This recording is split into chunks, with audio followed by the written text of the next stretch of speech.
어려우면 어려울수록 경기 침체 국면에 걸맞는 투자 의사결정, 현금을 지키기 위한 의사결정, 그리고 내 집 마련에 관심이 있으시다면 아직까지는 집값이 조정되는 국면이니까 그래서 현금을 제가 보유하시라고 말씀드렸던 거예요.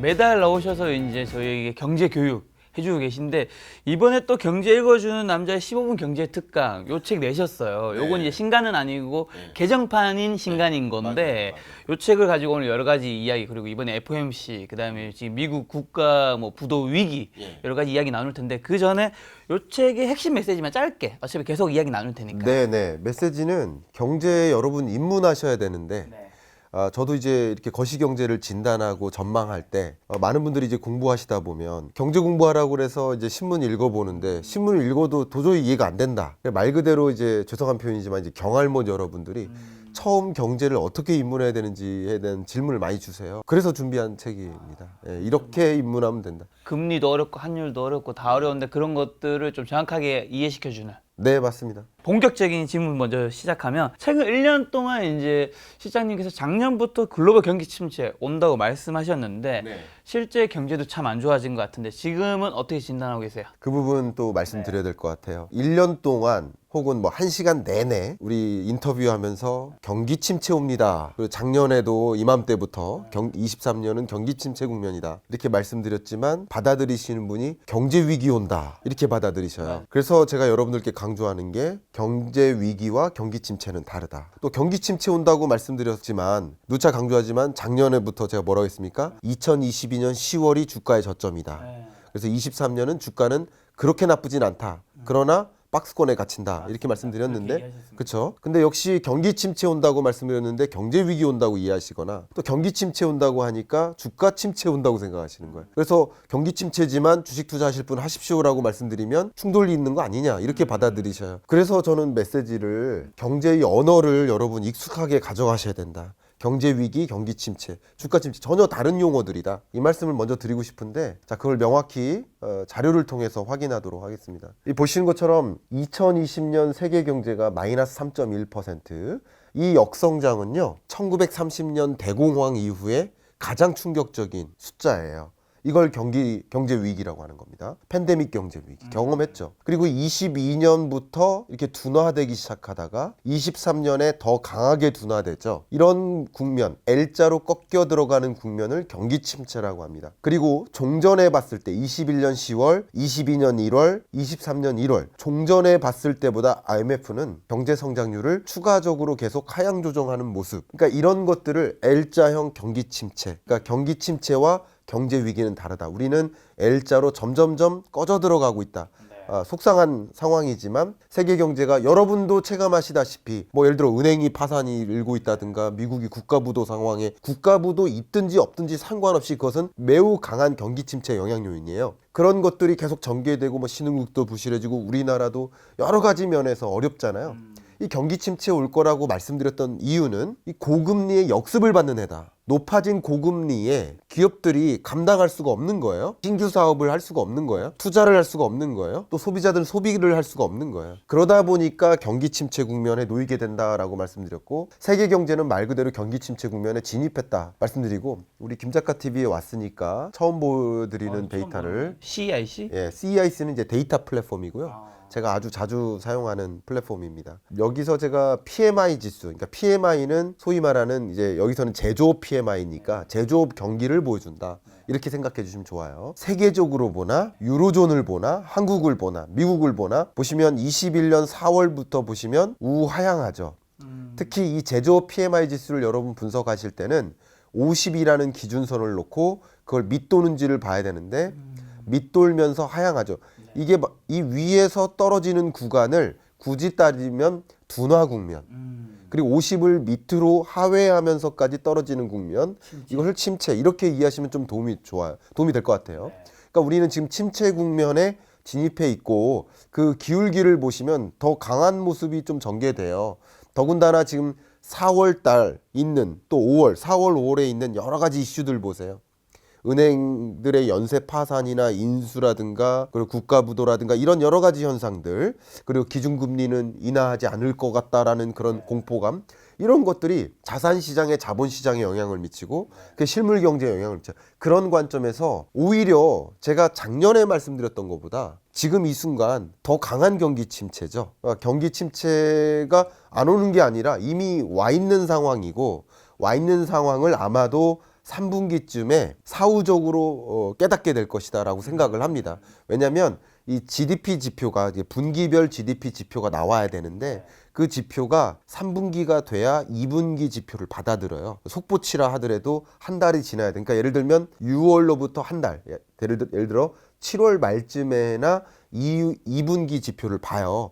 그러니까 그때 판단하면 늦는 거죠. 그러니까 지금 이런 여러 가지 지표나 전망치를 가지고 지금 현재 이미 경기 침체 국면에 진입해 와 있구나라고 생각하시면 어떨까 의견을 드립니다. 이미 경기 침체 국면에 들어와 있다. 네, 그렇습니다. 근데 왜 경기 침체라고 지금 들어와 있다고 이제 방송에서는 얘기를 안 할까요? 사후적으로 하는 건가요, 원래? 원래 경기 침체의 그 정의가 사실은 여러 가지인데 분분한데, 가장 많이 여러분이 받아들이고 계신 그 경기 침체가 분기별 경제 성장률이 2분기 연속 마이너스를 찍을 때, 이게 가장 범용화된 경기 침체의 정의예요. 근데 저는 그걸 굳이 고집할 필요가 없다고도 생각을 해요. 그러니까 여러분마다 전문가마다 사용하는 그 정의, 채택하는 정의가 좀 차이가 있는데, 이 경기 침체 국면을 저는 정의할 때 잠재 성장률의 기준을 합니다. 소위 세계 경제의 잠재 성장률은 보시는 것처럼 평년 성장률이 3.5%예요. 특별한 거대한 외재적 변수가 없을 때 세계 경제는 3.5%씩 성장해요. 이게 잠재 성장률의 준해요. 근데 그것을 밑돌기 시작할 때 둔화하고요. 그 즈음, 그리고 그것을 많이 밑돌 때 침체 국면으로 저는 정의하고 싶어요. 한국 경제도 비슷한 상황인데요. 조금 이따 한국 경제도 이제 말씀을 드리도록 하겠습니다. 자, 그럼 한국 경제는 지금 어떤 상황이고 한국 경제 또한 경기 침체는 당연히 직면했을 것 같은데요. 네, 한국 경제가 경기 침체 국면에 있는지 아닌지를 좀 판단할 때 먼저 선행지표, 가장 범용화된 선행지표 소개해 드릴게요. 그게 바로 소비자 심리지수, 기업경기 실사지수. 이 두 가지 지표는 소비자, 가계의 소비 행태에 대한 어떻게 보면 선행지표, 기업의 투자 의지에 대한 선행지표 각각입니다. 근데 보시는 것처럼 기업의 투자 의지가 꺾이죠. 그러니까 22년 10월쯤에 제가 이 데이터를 보여드리면서 앞으로 더 꺾일 겁니다라고 말씀드렸어요. 왜 그러냐면 고금리의 역습을 받는 거예요. 여러분, 기업들이 말이죠, 신규 사업을 할까? 이 사업 진출할까? 이런 걸 고민할 때 가장 먼저 고민하는 잣대가 뭘까요? 금리? 그 금리예요. 대출해야 되니까. 그렇죠. 모든 사업이 다 대출을 끼고 하고, 그걸 자기 자본, 타인 자본이라고 하잖아요. 우리도 집 살 때 예를 들어서 우리가 10억 갖고 있어요. 10억짜리 집 사고 싶을까요? 15억짜리 사고 싶을까요? 15억. 그래요. 그럼 나머지를 뭘로 감당하죠? 대출. 그러니까 대출 금리가 높으면 그 집을 살 수 있어요, 없어요? 살 수 없는 거, 의지가 꺾이는. 마찬가지예요. 기업들도 뭐 휴대폰 만들어서 판매하고 뭐 이런 거 볼펜 만들어서, 이거 볼펜 새로운 볼펜 하나 만들어 볼까? 그게 신규 투자인데, 그 신규 투자할 때 금리가 높으면 대출 받아가지고 이 사업 해볼까라는 고민을 할 때 이거 만들어가지고 팔아봐야 3% 버는데 대출 금리가 예를 들어 5%예요.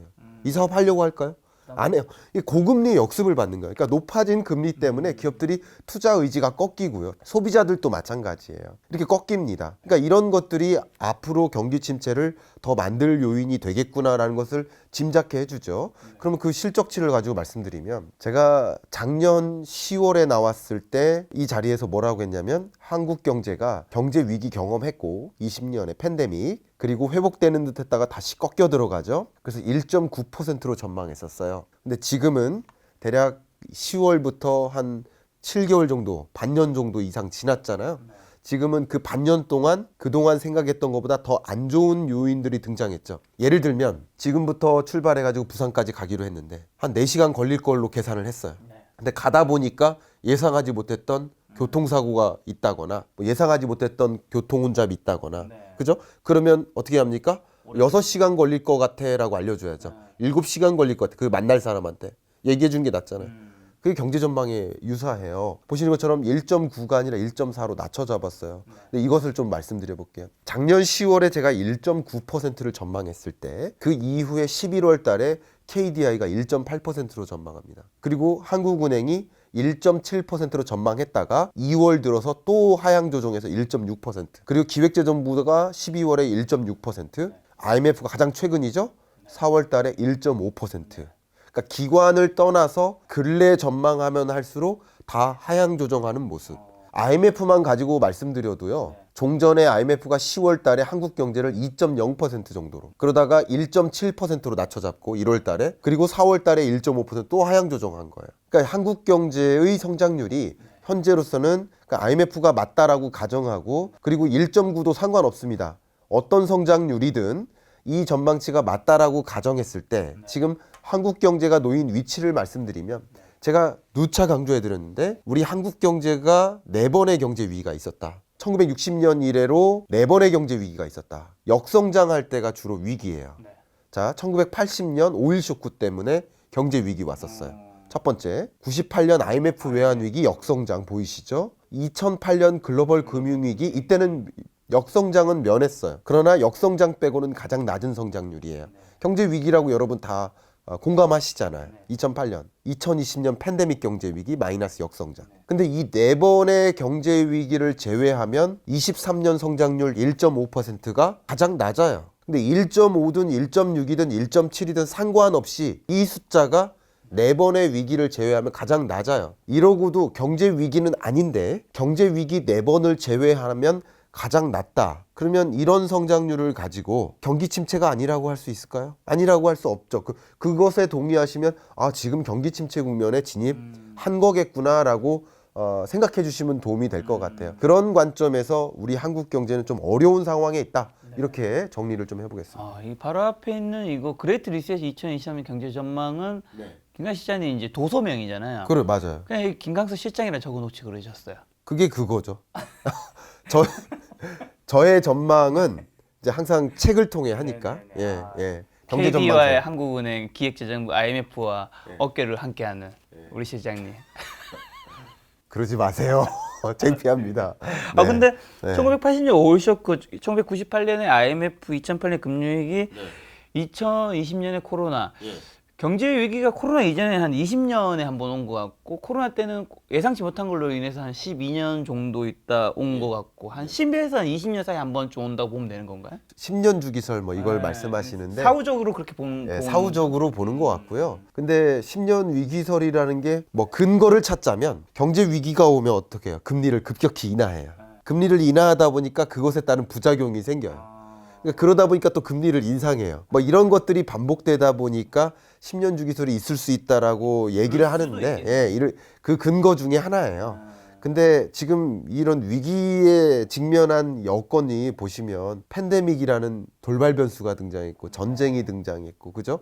예상하지 못하는 외재적 변수도 항상 있기 때문에 저는 10년 주기설 그러니까 그래서 설이죠. 10년 주기론이 아니라 이론으로 정립은 안 그래, 됐죠. 아주 중요한 차이네요. 론이 아니라 설이죠. 론이라는 것은 모두가 혹은 뭐 그 영역의 대가들이 학자들이 인정한 거고 인정받지 못한 것을 이제 설이라고 하니까 여러분이 이제 참조만 하실 뿐 그것을 맹신하면 안 되겠다라는 생각은 저는 그렇게 하고 있습니다.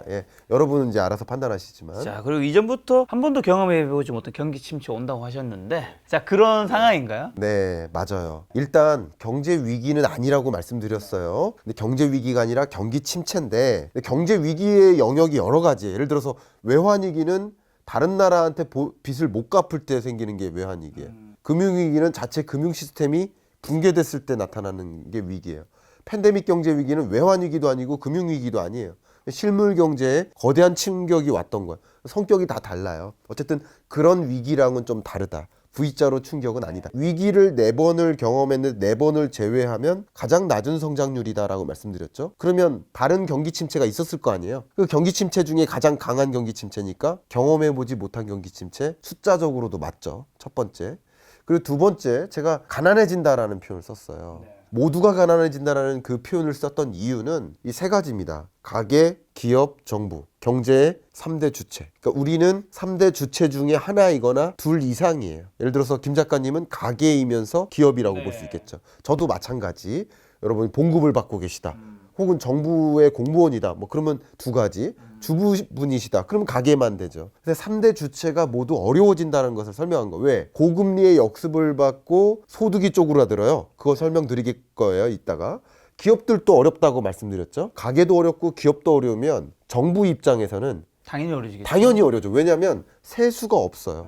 세수가 없는데 지출할 건 더 많아요. 경제 위기나 어려지니까. 침체 국면에서는 경기 부양적으로 써야 될 재정 지출이 많아요. 그러면서 지출할 땐 많은데 세수는 없으니까 법인세 없고 소비세 없고 주택이 거래되면서 뭐 여러 가지 세금들이 부동산 관련 세금들이 나오는데 그게 안 나오니까 어떻게 해요? 정부도 가난해지고 그러니까 국가부도 상황에 미국이 내몰린 거예요. 가계, 기업, 정부 모두 다 어렵다라고 말씀드려요. 그래서 가난해진다고 했는데 모두가 가난해진다. 네. 근데 이제 가계부터 다시 한번 말씀드릴게요. 그때도 보여드렸습니다만 우리의 명목소득 이게 통장에 찍히는 월급이라고 생각하시면 좋아요. 이게 그래도 계속 늘어줘요. 높아지고 있네요. 팬데믹 때 어려웠으니까. 네. 그러나 이 값은 늘지 몰라도 여전히 고물가 기조가 유지되다 보니까 이 값과 여러분의 평균 소득이라고 보시면 좋아요. 가구당 우리나라의 가구 평균 소득이 대략 390만 원 정도 됩니다. 근데 그렇게 그나마 늘거나 줄거나 이렇게 하는데 그런데 실질 소득으로 전환하면 물가 상승분을 반영하면 이 격차가 이때는 같이 붙어 다녔는데 물가 상승률이 낮으니까 근데 이때부터 벌어지죠. 여전히 고물가고 우리나라 물가 상승률이 3.7%로 떨어지긴 했지만 여전히 3.7%나 지난해보다 물가가 오르고 있기 때문에 여러분의 소득이 같은 390만 원이라고 하더라도 같은 390만 원으로 살 수 있는 물건의 개수가 줄어들기 때문에 오히려 이때보다도 가난해지는 거예요. 고물가가 해결되지 않기 때문에 23년 내내. 그러니까 여러분들이 어려움을 느낀다. 소득액 절대액은 그대로 유지될지라도 살 수 있는 물건의 개수가 줄어드니까 소득이 줄지 않을지라도 통장에 찍히는 소득이 줄지 않을지라도 상대적으로 가난함을 느끼실 것입니다 라고 말씀드렸던 거예요. 그뿐 아니라 이게 가장 중요하죠. 제가 경험해보지 못한 경기 침체가 온다라고 말씀드렸었던 그 한 가지는 이게 한국은행의 전망치인데요. 먼저 이 실선만 보십시오. 소비자 물가 상승률은 상반기가 4.0, 하반기가 3.1, 23년 한 해 물가 상승률을 3.6%로 전망합니다. 3.56%. 그리고 성장률을 보면 23년 상반기가 1.1, 하반기가 2.0 이게 한국은행의 전망이에요. 도합하면 1.6% 정도 전망하고 있는 거예요. 근데 특히 상반기, 지금이죠. 지금 경제는 고물가가 해소되지 않았고요. 2%라는 목표 물가를 훨씬 상회하는 고물가가 해소되지 않은 채 유지되고 있고 그런데 성장세는 1.1%로 정말 최악으로 꺾여 들어가니까 특히 지금 23년 중반에는 말 그대로 경험해보지 못한 이걸 뭐라고 합니까? 누차 강조하지만 스태그플레이션이에요. 우리 경제가 인플레이션을 경험하고 디플레이션 우려 상황에는 놓인 적이 있는데 이렇게 고물가와 함께 저성장을 만나는 스태그플레이션을 실질적으로 처음 경험하는데 그게 23년 지금입니다. 지금이 스태그플레이션이에요. 그래서 경험하지 못한 경기 침체가 온다. 이 성격이 같은 경기 침체라도 레벨이 강하고 그리고 고물가와 함께 찾아오는 경기 침체니까 그래서 어렵다. 더 어려워진다. 라고 말씀을 드렸었던 거예요. 그런데 작년에 말씀드렸던 이 성장률이 원래는 점선이에요. 한국은행이 22년 11월에 이 점선처럼 전망했는데 그마저도 하향 조정한 겁니다. 그러니까 작년에 제가 말씀드렸던 경험해보지 못한 경기 침체 온다라는 말씀이 사실은 그거보다 더 심해지면 심해졌지 약화되진 않은 거죠. IMF도 제가 말씀드렸듯이 지난번에는 뭐 2.1%, 2.0%, 1.7% 이렇게 전망하다 1.5로 낮춰 잡았으니까 종전에 전망했던 것보다 더 가혹해진 거죠. 그렇게 좀 경험해보지 못한 경기 침체 국면에 우리가 놓여 있다 이렇게 좀 설명드리고 싶습니다. 그럼 이제 아까 말씀하신 대로 물가가 올라서 명목 소득이 이제 저기 있는데 실제 소득 훨씬 낮아졌잖아요. 네. 그리고 가계분들은 옛날보다 가난해졌다고 느낄 텐데 네. 이게 지금 다음 달과 뭐 그 다음 달에 바로 해결 가능한 뭐 그런 문제는 아니잖아요. 그런 문제가 아니죠. 그럼 개인들은 좀 지금 이런 상황에서 어떻게 해야 돼요? 진짜 너무나 어려운 상황이기 때문에 여기에 한 가지 더 어려운 것이 중첩됐다고 말씀드리고 싶은데 그거 하나가 바로 이자예요. 이자. 근데 기준금리는 계속 동결되지만 시중금리는 어쨌든 정점 찍고 떨어지는 모습이잖아요. 이것도 예단할 수가 없습니다. 계속 떨어지지 않을 수 있습니다. 계속 동결될 때는 다시 올라갈 수 있습니다. 이 부분은 이따가 다시 한번 설명드릴게요. 너무나 중요한 표현이니까. 그런데 시중금리가 떨어질지라도 여러분의 이자 상환 부담은 갑자기 해소되지 않습니다. 이게 신규 취급액 기준의 금리와 기존 잔액 기준의 금리가 다른 거예요. 왜냐하면 6개월에 한 번 정도 혹은 1년에 한 번 정도 여러분의 변동금리 대출 받으실 때 조건에 따라 좀 차이가 있겠지만 리밸런싱 돼요. 그러니까 새로 나온 이 금리, 시중금리를 반영시키는 변동금리가 바로바로 적용되지 않아요. 그래서 기존 잔액 기준으로는 여전히 이자 상환 부담이 가중돼요. 근데 21년에 그리고 22년 상반기 초에 그때 가계부채가 폭발적으로 늘었었거든요. 그러니까 이런 이자 상환 부담이 전반적으로 가중되니까 월급을 받는데 이자 나갈 돈은 더 많아지고 그리고 같은 월급으로 나머지 월급으로 이자 내고 나서 나머지 돈으로 물건을 살려 보니까 물건의 개수가 줄어드는 이게 어려운 국면이다. 이렇게 말씀드리고 그러니까 이렇게 어려우면 어려울수록 여러분들이 그냥 이 경기 침체 국면을 이해하고 경기 침체 국면에 뭐 예를 들어 주식 투자라고 한다면 경기 침체 국면에 걸맞는 투자 의사결정 그리고 여전히 높은 금리라고 제가 말씀드렸기 때문에 현금을 지키기 위한 의사결정 그리고 내 집 마련에 관심이 있으시다면 조금 이따 제가 부동산 시장도 명확하게 말씀드리겠지만 아직까지는 집값이 조정되는 국면이니까 그래서 현금을 제가 보유하시라고 말씀드렸던 거예요.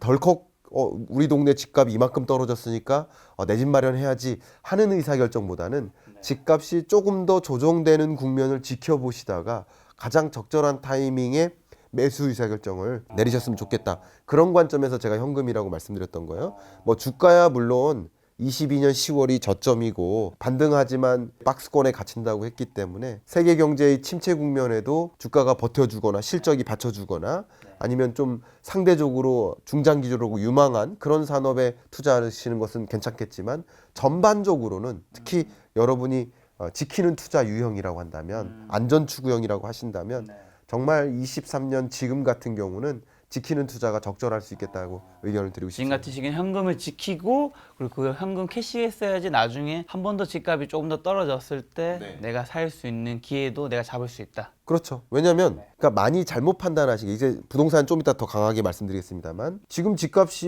0.3%씩 떨어지고 있어요. 지금 많이 떨어졌으니까 사야지라는 의사결정보다는 지금도 떨어지고 있고 다음 주도 떨어질 거예요. 그리고 그 다음 주도 떨어질 겁니다. 그럼 언제 사야 됩니까?